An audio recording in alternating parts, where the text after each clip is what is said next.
I'm Jam, and this is Dinoberry Studio. In this video, I'm going to be working on this month's System Agnostic postcard dungeon for Patreon. This is the Starlight Switchyard. I'm so thrilled to share this one with y'all because it is inspired by a few different sources. To start, I knew I wanted to try a style of map that was reminiscent of modern transit maps. Big thanks to my buddy Vince for coming up with the title. Also, thanks to a comment on Patreon and a lovely game I've been playing again called The Wandering Village, the gears kept turning. Shout out to Stray Fawn Studio, I love y'all. Does anyone else remember when their game Niche looked like this? 10 plus years ago, I fell in love with this studio.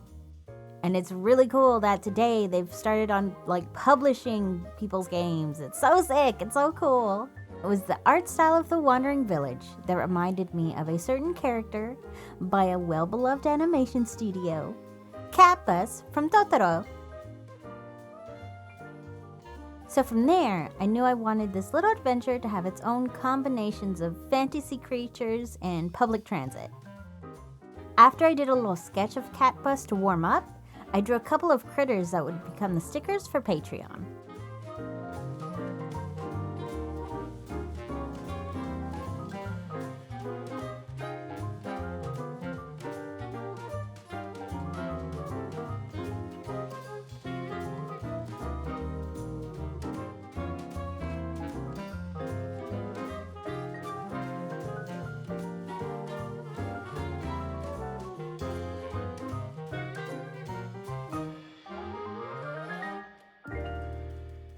This first one is Trash Panda Express.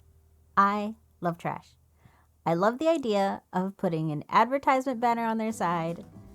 We love a scoundrel, a gremlin, a non-binary boss. Look at them. That is a feminist that will drive you to a protest for free and then drive donuts through rich people's property for fun.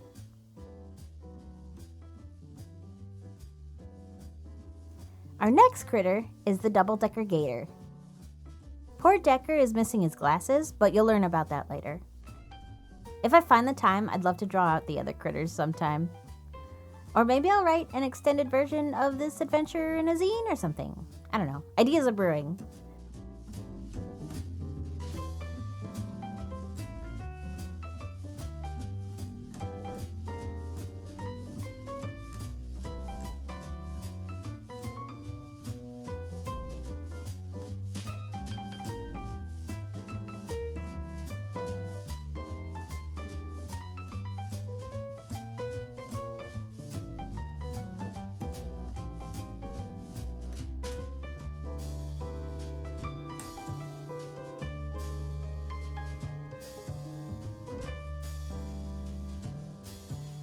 With the stickers done, it's time to work on the text.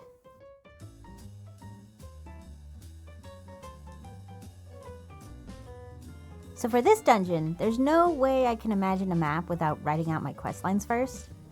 I'm going to start off with writing out some touchstones and just getting my basic ideas down. For this video, I wanted to try and break down some of my writing process. Just know that this took me 6 hours plus, all together, to think over and write out. So what you're seeing is sped up by a lot.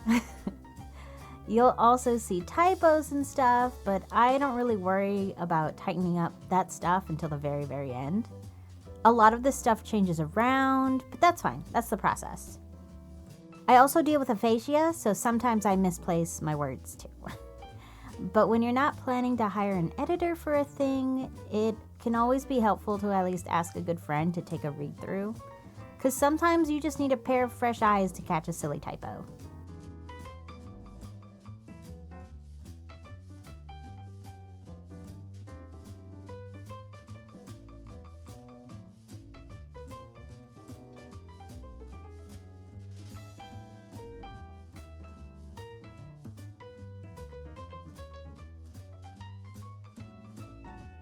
So after I decided on the 5 characters, or transit lines, I started writing out the overall premise of the dungeon.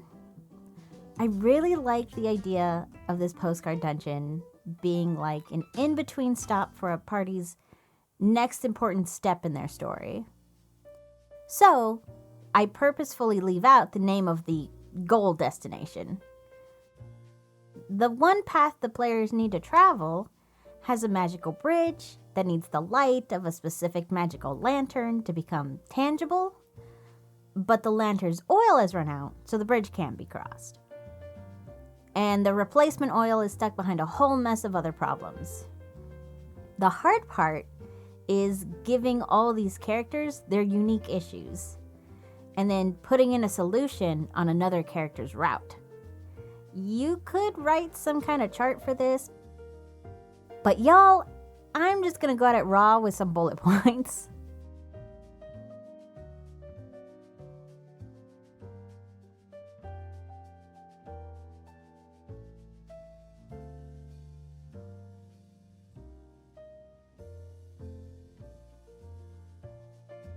So, Borzoi is our lantern holder.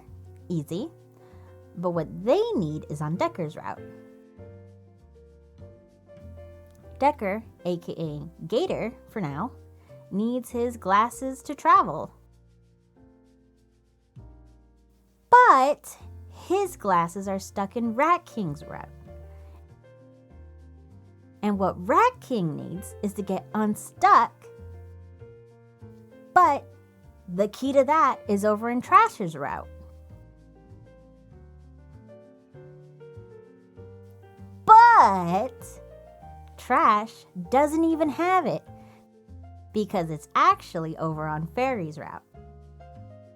But Fairy can't swim her route without the magic harmonica she lost. And in the end, we learn that the harmonica was in Decker's cargo all along because it's the very reason his glasses broke. At the end of the day, everyone can be saved. But of course, with every session, every table, with different players, comes unpredictability. And that's what I love about tabletop RPGs. Y'all can be reading off the same adventure hook and take it a million bajillion different ways. So I hope y'all find all kinds of ways to go off the rails while you're storytelling. That's the fun stuff.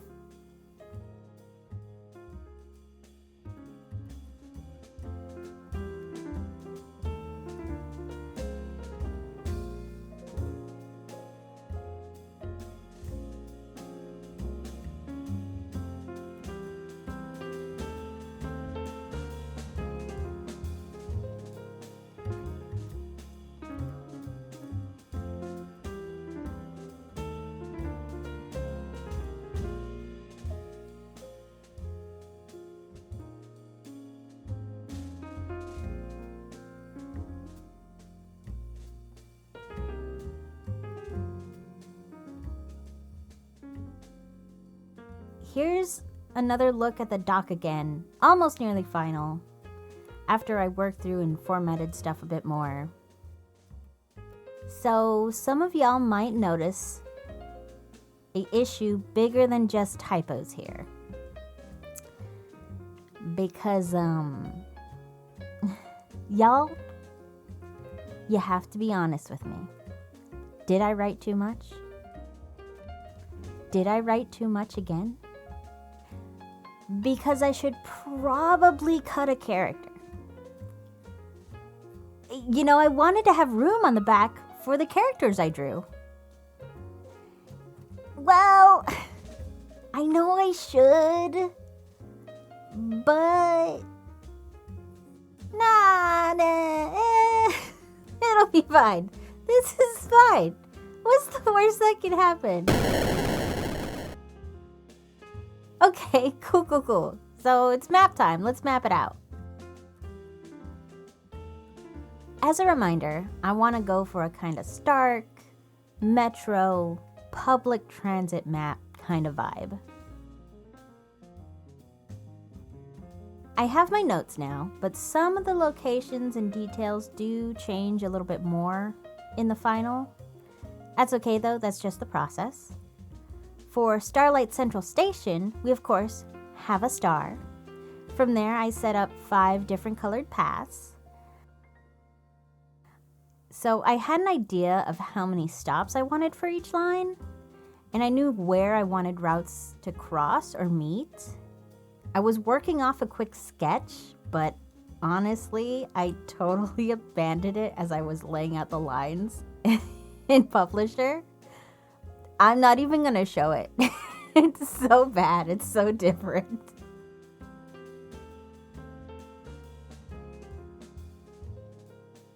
With the routes basically made, I added circles for stops, and I turned the intersecting stops into like half and half colored circles.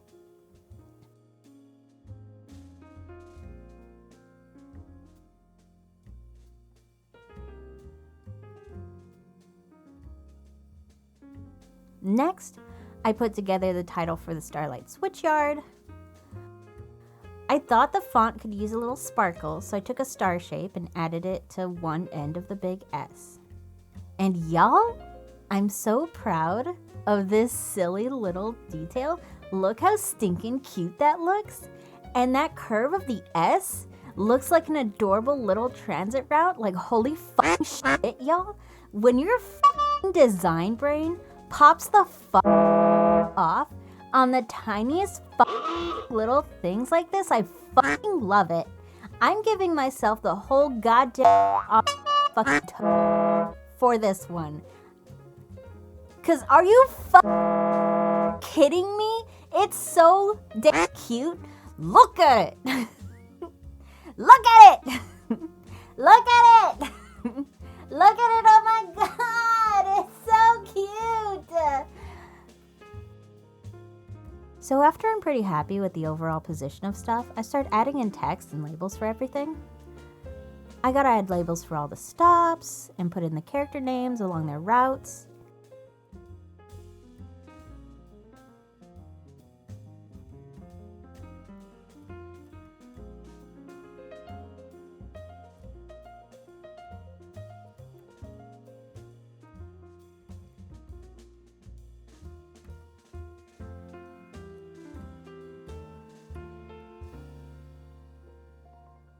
There's some details I want to add, like some shapes for the body of water, a city area, a little island, and a clear kill zone danger area that's in the direction of the ethereal bridge that the players want to travel in. I decided to call it the Burning Lake. I thought that could be vague enough for the players to decide if it's like a spicy lava soup, or a toxic acid lake, or like the name for a inhospitable desert.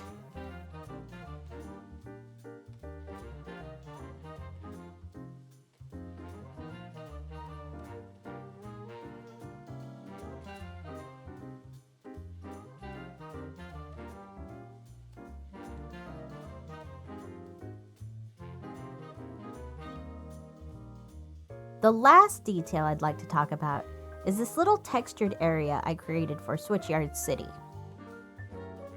It was looking a little bare on that end of the map, and I wanted to add a little something that felt a little metropolitan.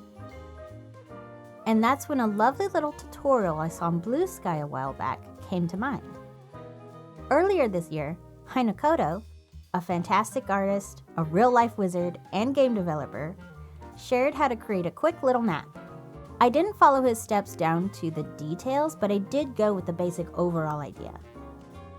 Basically, you create a silhouette, and then you use lines to cut through it and create a sort of broken grid. By doing that, you end up with a patchwork shape that feels kind of like a landmass with city blocks or roads and property lines. I very much recommend checking out and following Hinokodo's work if you're a fan of graphic or game design. Along with just sick as masterpieces, he shares a lot of his thoughts and processes on how he creates accessible and very thoughtful pieces. It's inspiring. It's definitely something I'd love to improve on in my own work. I'll leave a link to his tutorial in the description.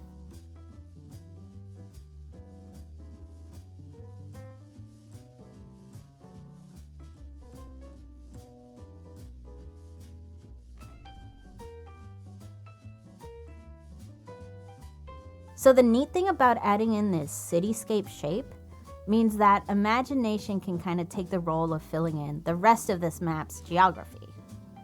People can assume that the white space is more rural or more wild,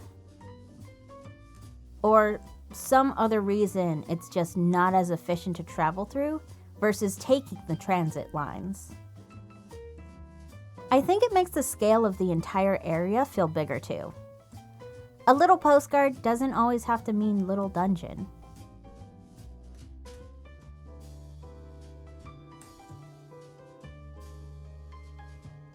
Anyway, after a few more adjustments off camera, here's the final look.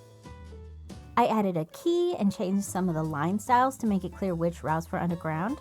I also changed some colors and shifted a few labels and stuff.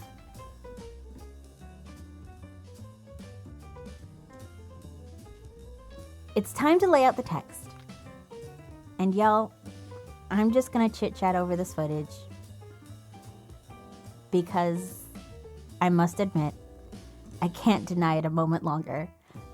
I wrote too much. I wrote way too much, and I had to make a choice. I decided to keep the text over adding in the art, but that's okay, because for our Stegoberry Sticker Club and our Diploberry Dungeon Club, y'all still get to enjoy these friends in sticker form. And I think I'll send double the stickers to my patrons this month because you're not my boss. You can't tell me what to do. There was a tiny little bit of editing and layout that I had to do to make it all fit, but no major changes to the characters. I kept the layout pretty simple. I used color-coded blocks to help separate the character information. I also found that I could fit in more text using 3 columns over 2 columns, so that was cool.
If you spot the typo on these test prints, don't worry, I fixed it.